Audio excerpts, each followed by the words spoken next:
funny is this is kind of out of left field, but you guys are used to looking at this roster for as long as you've been covering and been fans of the team and been like, okay, this is a top 3 to 4 roster in the country. We need to get it done. We have championship aspirations, not so much this year. Is there, and of course you want to win championships, but is there a little juice to going into a season that's more like, let's roll the dice, let it ride, let it fly, see what these kids have. Nobody expects anything. We may lose 4 or 5, but let's just see. There's actually a little less pressure there, and just let's see how it falls.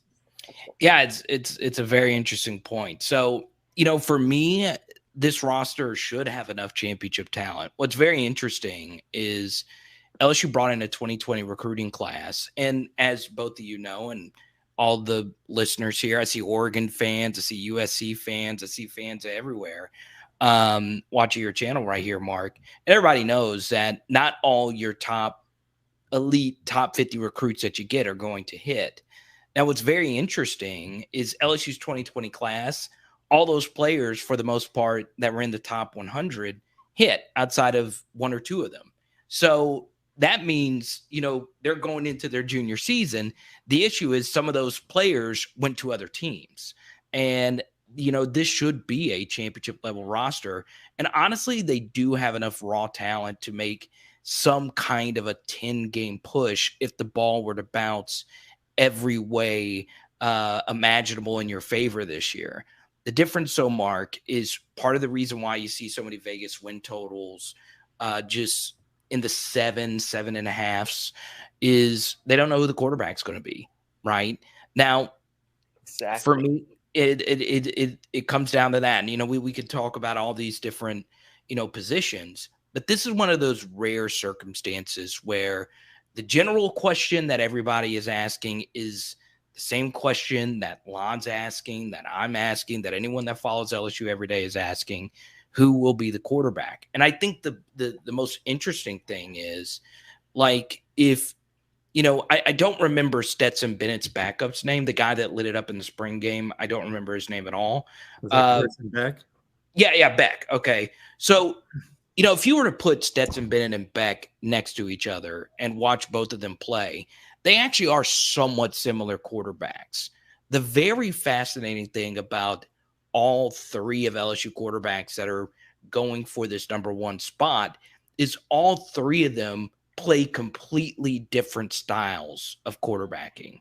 They are not really alike in any shape, form, or fashion. And that could be difficult for a play caller, because if you have 3 separate quarterbacks, you do have to call a game differently. So that's obviously going to be, a big thing going into this, this fall, is that how quickly will Brian Kelly name a quarterback, and we'll see what happens there. So Carter, has Brian Kelly given us good indication as to what he's going to value the most? Yeah, he said it in the spring game, and Lon, I heard you, tweet, or saw you tweet this out as well.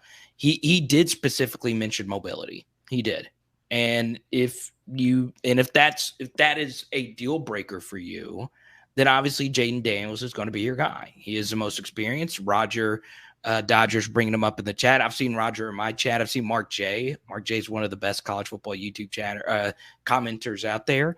Shout out to you, my friend. Jaden's the most experienced quarterback in this room. He's not the most experienced quarterback in terms of being in LSU.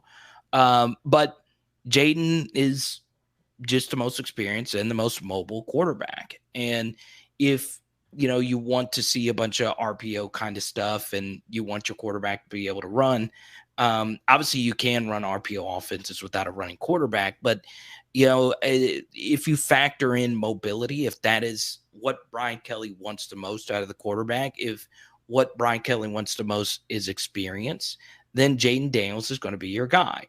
If you want the most pristine passer or a better thrower of the football, Miles or Garrett's going to be your guy.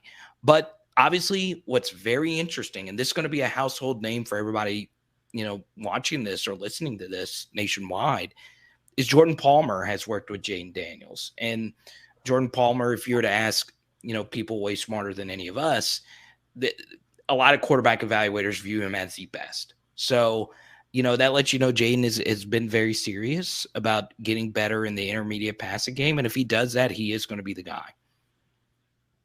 Absolutely. Carter, take a bow, my friend, because that was just absolutely sexy LSU analysis right there, because that's what it's about. Man, I believe that, because you gotta feel Joe Sloan, Brian Kelly, Mike Denbrock. They're smart guys. They're not sitting there going, all right, who's got all 4 playbooks? We got about 1,000 sheets of paper here in this room with all these playbooks. They're not. They're about simplifying things. They're about cutting it down, making it quick, getting the ball out to playmakers. If that's what we've heard staff say that before, obviously, and not deliver that at LSU. I believe this staff is actually more serious about that, and actually have a track record to prove that. If they're very serious about that, well, then look at 4 very different quarterbacks. Right. So the first 2 weeks of this fall camp are not only critical. Miles Brennan's career will be decided, really, in the LSU wise and NFL. Will he have a shot being a big time NFL quarterback with that SEC pedigree, being a starter at LSU? Will that dream die, quickly in the first 2 weeks of fall camp? I don't think they're looking for a quarterback like Miles Brennan. I don't think he has the mobility back there. I actually don't think he even has the arm. I think people talk about his great arm, but when I watch the tape, even going clear all the way to LSU's 2022 spring game and then games where he put up over 400 yards, his passing lacks timing, rhythm, and just pure power, velocity. There's just an factor that's missing. Most of all, which concerns me, not only is he a near statue in the backfield when facing pressure, leaving himself stranded with defenders, breathing down his neck, he finished an abysmal, and I just remember this stat because it's clear as day, 9 out of 39 on third down in just 3 starts in 2020 versus, this wasn't Alabama. This wasn't Texas A&M or at the top of their game defensively. This isn't Florida with a top 5 defense or something. This was Mississippi State, Vanderbilt, and Missouri going 9 of 39 on third down. And I believe it was 0 of 11, 0 of 12, something like that against Missouri. And that's just unacceptable. He's got to improve on the critical downs. And I really didn't see an improvement in his passing game, Carter. I didn't see he's really nailing these throws. He made some big, the media loves taking the footage of these, deep throws to Dre Jenkins. But if you really watch those throws, those plays, Dre Jenkins is having to hesitate, having to come back on the route. True. It reminds me a bit of Danny Etling, man. And DJ Chark having to come back, having to go flying into double coverage, like literally having to play corner, basically. You might as well call DJ Chark a receiver / cornerback for his LSU career. The passes that he should not have caught, but did somehow. Yeah. I'm just seeing a lot of that when I see Miles Brennan out there. Garrett Nussmeier, complete package, man. He's playing searing football out there. I would love to see him continue, pick up where he's going, pick up where he left off in spring game. He was in control of the football team. Don't you agree? I feel like he was controlling the sidelines. Yeah. And, this is also very interesting, Mark, is that obviously Jayden is going to be with his best wide receiver since Brandon Ayuk. And Mark, you got a lot of Pac-12 viewers. So, a lot of people remember Brandon Ayuk and Frank Darby, how good of a duo that was, especially at a non-USC, non-Oregon, type of school, to have 2 really good receivers like that. And Jayden, as a true freshman, heavily relied on those guys, obviously. And those guys beat a lot of man coverage and made a lot of plays for him. And obviously, you had Ricky Pearsall, who's now at Florida. Was a really good receiver. But I do agree with Gary that there were some rough spots for Jayden as far as, consistency and mechanics. They found a way to win that USC game, even though Jayden didn't play his best. But there's also other games where Jayden played well, and quite frankly, they should have won. But it was out of his control. So it is a very interesting situation. This is going to be the most well put together locker room he's been in. I don't think anyone here is I think everyone here knows that Arizona State quickly turned into a dumpster fire. And now he's walking into a brand new situation where legit the new slate, Brian Kelly, everybody's basically 0-0. And we'll see. We'll see how all of that works itself out. But like Aslan astutely pointed out, a lot of the other things need to go your way. The offensive line, Kayshawn's health, and so on and so on. A good defense, knocking back on, defending the explosive plays. So, obviously, getting ready for that Florida State game.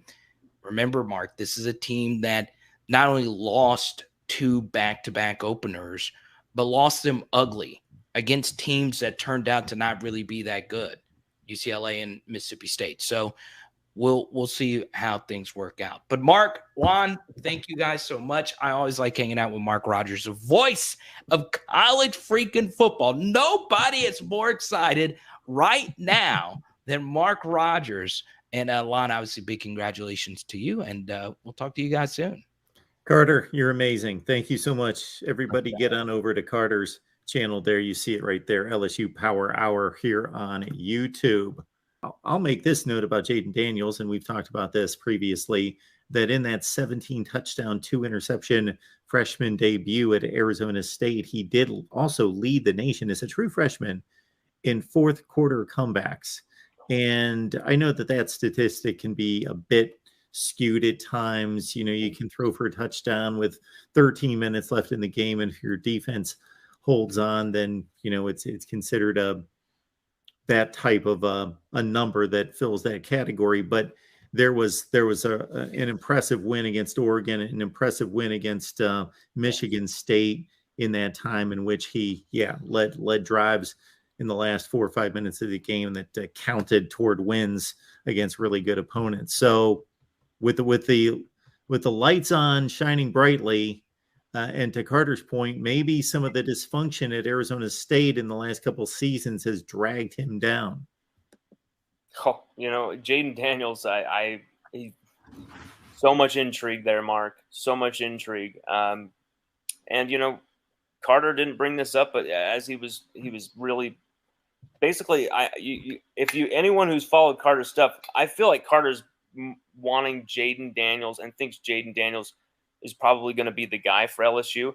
And that, for me, I feel like it's probably a race between Nussmeier and Jayden Daniels. I feel like those are probably the 2 guys who are at the tip of the sword right here.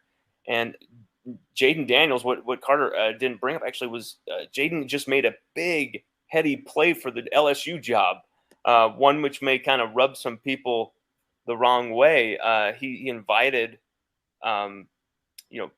it first appeared like he only invited select receivers and select few offensive linemen to go with him to California, back home in his hometown, San Bernardino, and train with some professional trainers during what was traditionally a downtime for LSU right before fall camp, right after summer conditioning.